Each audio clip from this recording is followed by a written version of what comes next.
ಕರ್ನ ಕರ್ನಾಟಕ ಪರೀಕ್ಷಾ ಪ್ರಾಧಿಕಾರದಿಂದ ಅಧಿಸೂಚಿಸಲಾದ ರಾಜ್ಯದ ವಿವಿಧ ಸಂಸ್ಥೆ, ಇಲಾಖೆ, ನಿಗಮ ಮಂಡಳಿಗಳ ಎಲ್ಲ ಹುದ್ದೆಗಳಿಗೆ ಕನ್ನಡ ಭಾಷಾ ಪರೀಕ್ಷೆಯನ್ನು ನಡೆಸುವ ಸಂಬಂಧ ಪರೀಕ್ಷಾ ವೇಳಾಪಟ್ಟಿ.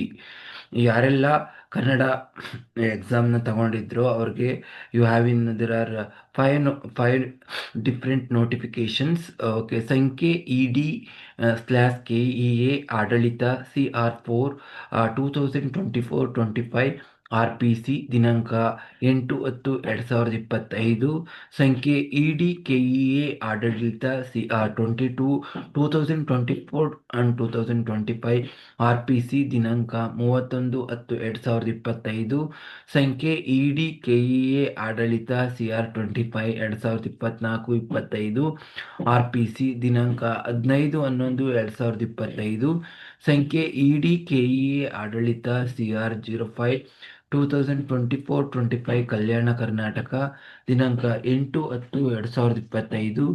ಸಂಖ್ಯೆ ED/KEA ಆಡಳಿತ CR23 2024-25 ಕಲ್ಯಾಣ ಕರ್ನಾಟಕ 31/10/2025. ಸಂಖ್ಯೆ ED/KEA ಆಡಳಿತ CR26 2024-25 ಕಲ್ಯಾಣ ಕರ್ನಾಟಕ ದಿನಾಂಕ 15/11/2025.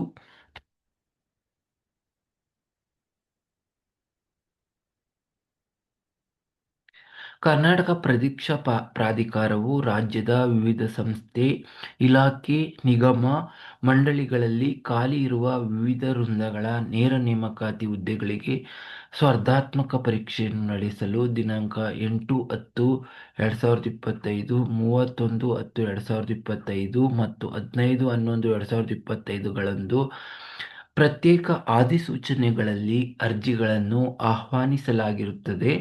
ಅದರಂತೆ ಸೂಚಿಸಲಾದ ಹುದ್ದೆಗಳ ಪೈಕಿ ಗ್ರೂಪ್ ಸಿ ಹುದ್ದೆಗಳಿಗೆ ಸ್ಪರ್ಧಾತ್ಮಕ ಪರೀಕ್ಷೆಯನ್ನು ನಡೆಸಲು ದಿನಾಂಕ 19/11/2025ರಂದು ವೇಳಾಪಟ್ಟಿಯನ್ನು ಪ್ರಕಟಿಸಲಾಗಿರುತ್ತದೆ.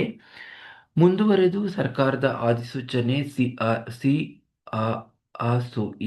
102 ಸೇವನೆ 2022 ದಿನಾಂಕ 18/3/2025 ರಂತೆ ಅಭ್ಯರ್ಥಿಯು ಕರ್ನಾಟಕ ಪ್ರೌಢಶಿಕ್ಷಣ ಪರೀಕ್ಷಾ ಮಂಡಳಿಯ ನಡೆಸುವ SSLC ಪರೀಕ್ಷೆಯಲ್ಲಿ ಅಥವಾ ರಾಜ್ಯ ಸರ್ಕಾರವು ಅದಕ್ಕೆ ತತ್ಸಮಾನವೆಂದು ಘೋಷಿಸಿದ ಯಾವುದೇ ಪರೀಕ್ಷೆಯಲ್ಲಿ SSLCಗಿಂತ ಉನ್ನತ ಮಟ್ಟದ ಪರೀಕ್ಷೆಗಳಲ್ಲಿ ಕನ್ನಡ ವಿಷಯವನ್ನು ಪ್ರಥಮ ಅಥವಾ ದ್ವಿತೀಯ ಭಾಷೆಯಾಗಿ ಅಭ್ಯಸಿಸಿದ್ದರೆ ಅಥವಾ ಕನ್ನಡ ಮಾಧ್ಯಮದಲ್ಲಿ ಅಧ್ಯಯನ ಮಾಡಿ ಇಂತಹ ಪರೀಕ್ಷೆಗಳನ್ನು ಪಾಸು ಮಾಡಿದ್ದರೆ ಅಥವಾ ಆಯೋಗ ಅಥವಾ ಇನ್ನಿತರ ಯಾವುದೇ ಆಯ್ಕೆ ಪ್ರಾಧಿಕಾರವು ಈ ಹಿಂದೆ ನಡೆಸಿದ ಕನ್ನಡ ಪರೀಕ್ಷೆಯಲ್ಲಿ ಕಡ್ಡಾಯ ಕನ್ನಡ ಪರೀಕ್ಷೆಯಲ್ಲಿ ಉತ್ತೀರ್ಣರಾಗಿದ್ದರೆ ಅಂತಹ ಅಭ್ಯರ್ಥಿಗಳಿಗೆ ಕನ್ನಡ ಭಾಷಾ ಪರೀಕ್ಷೆಯಿಂದ ವಿನಾಯಿತಿ ನೀಡಿ ಸದರಿ ಅಭ್ಯರ್ಥಿಗಳನ್ನು ಹೊರತುಪಡಿಸಿ ಉಳಿದ ಅನ್ವಯವಾಗುವ ಅಭ್ಯರ್ಥಿಗಳಿಗೆ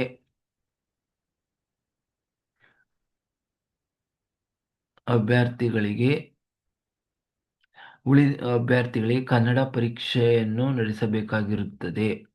ಕನ್ನಡ ಭಾಷೆ ಪರೀಕ್ಷೆಯ ವೇಳಾಪಟ್ಟಿ ಕೆಳಗಿನಂತಿದೆ. ದಿನಾಂಕ 28/12/2025 ಭಾನುವಾರ. ಈ ಬರುವ ಭಾನುವಾರದಂದು ಕನ್ನಡ ಭಾಷಾ ಪರೀಕ್ಷೆ. ಸಮಯ ಮಧ್ಯಾಹ್ನ 3ರಿಂದ 5 ಗಂಟೆಯವರೆಗೆ. ಗರಿಷ್ಠ ಅಂಕಗಳು 150. ಒಟ್ಟು ಪ್ರಶ್ನೆಗಳು 100. ಸೂಚನೆಗಳು. ನೋಟಿಫಿಕೇಶನ್. ಪ್ರತಿ ಪ್ರಶ್ನೆಗೆ 1.5 ಅಂಕಗಳಿದ್ದು ಎಲ್ಲ ಪ್ರಶ್ನೆಗಳಿಗೆ ಸಮಾನ ಅಂಕಗಳಿರುತ್ತದೆ. ಕನ್ನಡ ಭಾಷಾ ಪರೀಕ್ಷೆಯು ಬಹು ಆಯ್ಕೆ ಮಾದರಿಯಾಗಿರುತ್ತದೆ. ಕನ್ನಡ ಭಾಷಾ ಪರೀಕ್ಷೆಯಲ್ಲಿ ಅರ್ಹತೆ ಹೊಂದಲು ಅನ್ವಯಿಸುವ ಅಭ್ಯರ್ಥಿಗಳಿಗೆ ಕನಿಷ್ಠ 50 ಅಂಕಗಳನ್ನು ಗಳಿಸುವುದು ಕಡ್ಡಾಯವಾಗಿರುತ್ತದೆ. ಅಭ್ಯರ್ಥಿಯು ಕನ್ನಡ ಭಾಷಾ ಪರೀಕ್ಷೆಯ ಕೇವಲ ಅರ್ಹತಾ ಪರೀಕ್ಷೆಯಾಗಿದ್ದು ಅರ್ಹತೆ ಹೊಂದದ ಹೊರತು ಹುದ್ದೆಯ ಆಯ್ಕೆಗೆ ಅರ್ಹರಾಗುವುದಿಲ್ಲ. ಕನ್ನಡ ಭಾಷಾ ಪರೀಕ್ಷೆಯಲ್ಲಿ ಅರ್ಹತೆ ಹೊಂದಿದ ಅಂಕಗಳಲ್ಲಿ ಆಯ್ಕೆಗೆ ಪರಿಗಣಿಸಲಾಗುವುದಿಲ್ಲ. ಋಣಾತ್ಮಕ ಮೌಲ್ಯಮಾಪನವಿರುವುದಿಲ್ಲ.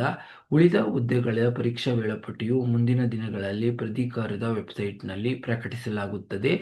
ಯಾರೆಲ್ಲ ಕನ್ನಡ ಭಾಷೆಯನ್ನು ಪ್ರಥಮ ಅಥವಾ ದ್ವಿತೀಯ ಭಾಷೆಯಾಗಿ ಸ್ಟಡಿ ಅಂದರೆ ಯಾರು ಸ್ಟಡಿ ಮಾಡಿಲ್ವೋ ಅಂತಹ ಸ್ಟೂಡೆಂಟ್ಸ್ಗಳಿಗೆ ಕಡ್ಡಾಯವಾಗಿ ಕನ್ನಡ ಪರೀಕ್ಷೆಯನ್ನು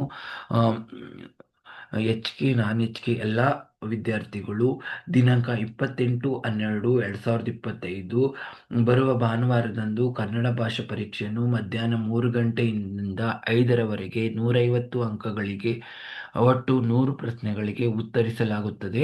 ಋಣಾತ್ಮಕ ಮ್, ಋಣಾತ್ಮಕ ಮಾರ್ಕ್ಸ್ ಋಣಾತ್ಮಕ ಅಂಕಿಗಳು ಇರುವುದಿಲ್ಲ. ಇಲ್ಲಿ ಯಾವುದೇ ರೀತಿಯ ನೆಗೆಟಿವ್ ಮಾರ್ಕ್ಸ್ ಇರುವುದಿಲ್ಲ. ತಾವುಗಳು ಯಾವುದೇ ಎಲ್ಲ ಪ್ರಶ್ನೆಗಳನ್ನು ಅಟೆಂಡ್ ಮಾಡಬಹುದು. ಕನಿಷ್ಠ 50 ಅಂಕಗಳನ್ನು ಗಳಿಸಿರತಕ್ಕದ್ದು. Thank you everybody. Please subscribe my channel. This is purely education based channel.